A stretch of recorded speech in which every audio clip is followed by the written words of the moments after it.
গাজা সিটিতে এখন এক ভয়ঙ্কর দৃশ্য তৈরি হয়েছে। চারপাশে ধ্বংসযজ্ঞ, ভাঙা ঘরবাড়ি আর আতঙ্কে ছুটে পালানো মানুষ। ইসরায়েলের তীব্র বোমাবর্ষণে পরিবারগুলো নিরাপদ আশ্রয় খুঁজে বেড়াতে বাধ্য হচ্ছে। পুরো পাড়া প্রতিবেশ একের পর এক উড়িয়ে দেওয়া হচ্ছে। ট্যাঙ্ক আর যুদ্ধবিমান দিয়ে ব্লক মাটির সঙ্গে মিশিয়ে ফেলা হচ্ছে।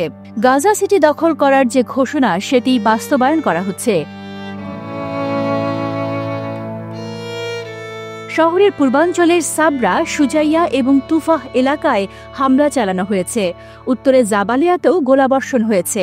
রাস্তাঘাট ভেঙে ফেলা হয়েছে, ঘরবাড়ি ধ্বংস করে দেওয়া হয়েছে। স্থানীয় বাসিন্দারা জানিয়েছেন, এই বোমা হামলাকে ভূমিকম্প বলে আতঙ্ক ছড়িয়ে দেওয়া হচ্ছে, যেন সবাই ঘরবাড়ি ছেড়ে পালায়।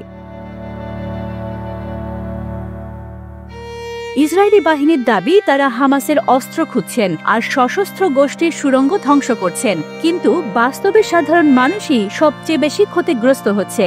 এখন প্রায় অর্ধেক মানুষ গাজা সিটি থেকে বেরিয়ে যাওয়ার চেষ্টা করছে। কেউ পশ্চিমে শহরের কেন্দ্রে, কেউ উপকূলে, আবার কেউ আরও দক্ষিণে আল মাওয়াসি এলাকায় গিয়ে আশ্রয় নিয়েছে।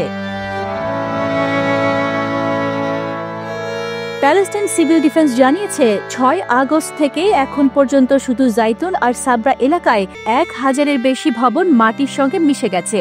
গাজার মানুষদের সামনে আজ কোনো নিরাপদ আশ্রয় নেই। চারপাশে ধ্বংসস্তূপ আর ভয়, এই নিয়েই তাদের দিন কাটছে।